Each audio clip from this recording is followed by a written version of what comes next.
balik lagi di channel aku Matematika 33. Oke, seperti biasa kali ini kita akan bahas seputar UTBK SNMPT. Nah, di sini aku akan coba latihan soal penalaran kuantitatif. Nah, aku akan bahas 4 soal. Sebelum itu, teman-teman boleh like, komen, dan subscribe terlebih dahulu, oke? Kita masuk ke dalam soal yang pertama. Di sini ada soal jika X tidak sama dengan 1 dan X tidak sama dengan negatif 3, maka hasil kali 9 min X kuadrat per 2 min 2X dan 2X min 2 per X plus 3 adalah bla bla bla. Oke, di sini aku bisa tulis rumus yang kita pakai adalah bentuk A kuadrat min B kuadrat sama dengan A plus B dikalikan A min B. Nah, di sini ada bentuk 9 min X kuadrat, berarti 9 min X kuadrat bisa kita rubah menjadi 3 plus X dikalikan 3 min X. Kenapa demikian? Soalnya 9 itu 3 kuadrat min X kuadrat, berarti bisa kita rubah seperti yang atasnya. Nah, kita hitung di sini bentuknya 3 plus X dikalikan 3 min X dibagi 2 min 2X. 2 min 2X kemudian dikalikan 2X min 2 per X plus 3. Nah, di sini ada 2X min 2, di sini ada 2 min 2X. Sehingga kalau misalkan di sini tak bagi 2X min 2, hasilnya adalah 1. Ini kalau tak bagi 2X min 2, hasilnya adalah negatif 1. Oke, kita lanjutin. Berarti di sini masih ada yang bisa kita coret lagi, yaitu X plus 3 dan X plus 3. Sehingga hasil akhirnya adalah 3 min X. Berarti jawaban yang paling tepat dalam soal ini adalah yang B.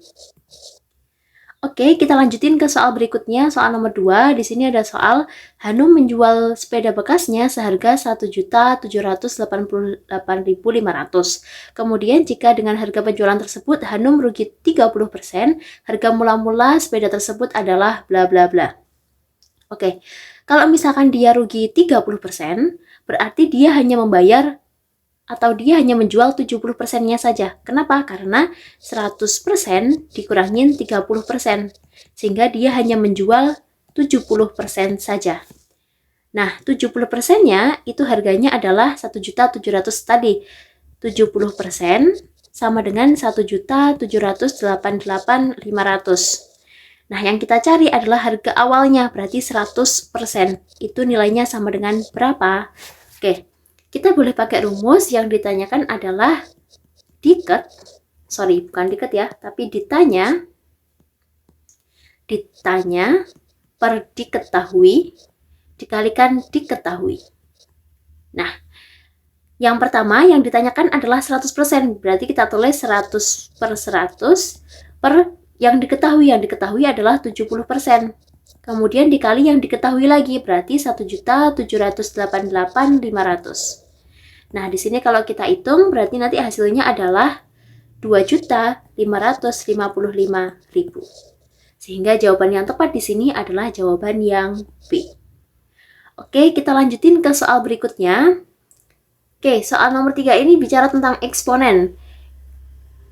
Di sini 12 pangkat 3 dipangkatin lagi 5 per 6 dibagi akar 8 kali 6 dipangkatin lagi 3. Oke. Berarti bisa kita tulis 12 pangkat 3. Kalau bentuk pangkat dipangkatin lagi, berarti pangkatnya dikalikan. Nah, gini. Per akar 8 kali 6 dipangkatin lagi 3. Oke. Di sini 3-nya bisa kita coret, dibagi 3 nilainya 1, 6 dibagi 3 hasilnya 2. Sehingga yang atas tinggal 12 pangkat 5 per 2. Kemudian yang bawah, di sini akar dari 8 kali 6, berarti bisa kita tulis 8 pangkat setengah dikalikan 6 pangkat setengah. Dipangkatin lagi 3. Kenapa demikian? Soalnya bentuk akar ini sebenarnya pangkatnya itu setengah. Jadi kalau misalkan kita punya bentuk akar pangkat M dari X pangkat N, itu bisa kita tulis X pangkat N per M. Jadi pangkat yang di dalam dibagi pangkat yang di luar. Nah, sehingga bentuknya kayak ini tadi. Oke, kalau misalkan kita jabarin lagi, 12 itu sama dengan 4 dikalikan 3, betul ya? Kemudian dipangkatin 5 per 2. Terus yang bawah 8 itu sama dengan 2 pangkat 3 dipangkatin lagi 1 per 2. 6 itu sama dengan 2 kali 3 dipangkatin setengah dipangkatin 3. Nah, berarti yang atas ini 4 itu sama dengan 2 pangkat 2. Kita pangkatin 5 per 2, ini tak pecah satu-satu ya. Kemudian dikalikan 3 pangkat 5 per 2. Dibagi, di sini berarti 2 pangkat 3 per 2. Dikalikan 2 pangkat setengah. Dikalikan 3 pangkat setengah. Dipangkatin lagi 3. Kalau kita hitung di sini, yang pertama 2 pangkat 2 dipangkatin lagi 5 per 2, berarti 2-nya boleh kita coret, sehingga hasilnya cuma 2 pangkat 5 aja. Oke, yang di sini berarti 2 pangkat 5 dikalikan 3 pangkat 5 per 2, dibagi di sini ada 2 pangkat 3 per 2 dikalikan 2 pangkat setengah. Nah, kalau bentuk bilangan pokoknya sama, berarti pangkatnya boleh kita jumlahin. Sehingga di sini 2 pangkat 3 per 2 ditambah setengah. Terus dikalikan 3 pangkat setengah, kemudian dikalikan atau dipangkatin 3. Nah, di sini berarti 2 pangkat 5 dikalikan 3 pangkat 5 per 2 dibagi 2 pangkat 3 per 2 ditambah setengah. Berarti hasilnya 2 pangkat 2. Kemudian dikalikan 3 pangkat setengah, dipangkatin lagi 3. Berarti hasil akhirnya adalah 2 pangkat 5 dikalikan 3 pangkat 5 per 2 per 2 pangkat 2 dikalikan 3. Berarti hasilnya 6. Dikali lagi 3 pangkat setengah dikalikan 3. Berarti 3 pangkat 3 per 2.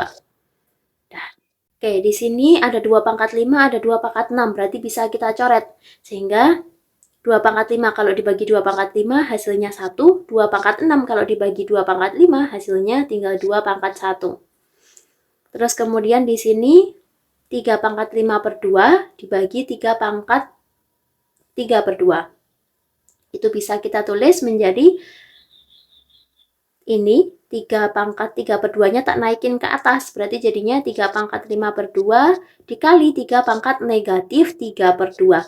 Kenapa kok negatif? Soalnya awalnya dia positif. Bentuknya pembagian. Kalau dinaikkan ke atas berarti jadinya negatif. Kemudian dibagi, di sini tadi ada angka 2. Nah, 3 pangkat 5 per 2 dikalikan 3 pangkat min 3 per 2. Berarti pangkatnya boleh kita jumlahin. Sehingga hasilnya 3 pangkat 2 per 2 per 2. Berarti hasil akhirnya adalah 3 per 2. Berarti opsi yang paling tepat adalah yang C. Begitu. Oke, kita lanjutin ke soal yang terakhir. Di sini masih seputar eksponen. Yang dicari adalah salah satu faktor dari 332 pangkat 2 dikurangi 331 pangkat 2 adalah bla bla bla. Oke, kalau misalkan kita coba di sini kita boleh pakai rumus. Kalau misalkan bentuknya A plus B kuadrat, nanti hasilnya pasti sama dengan A kuadrat plus B kuadrat plus 2AB. Nah, di sini 332-nya itu kita ubah menjadi 331 ditambah 1 kuadrat. Berarti nanti hasilnya 331 kuadrat plus 1 kuadrat plus 2 kali 331 kali 1. Nah, kalau kita hitung semuanya berarti 332 kuadrat min 331 kuadrat itu hasilnya akan sama dengan 331 kuadrat plus 1 kuadrat plus 2 kali 331 kali 1 min 331 kuadrat. Oke, di sini ada min 331 kuadrat, di sini ada plus, berarti bisa kita coret sehingga hasilnya hilang. Kalau dihitung di sini 1 kuadrat berarti 1 ditambah 2 kali 331, hasilnya adalah 662. Kalau dijumlahin berarti hasilnya 663. Berarti salah satu faktornya adalah angka 3. Berarti jawaban yang tepat adalah yang E. Oke, sampai jumpa di video aku selanjutnya. Bye-bye.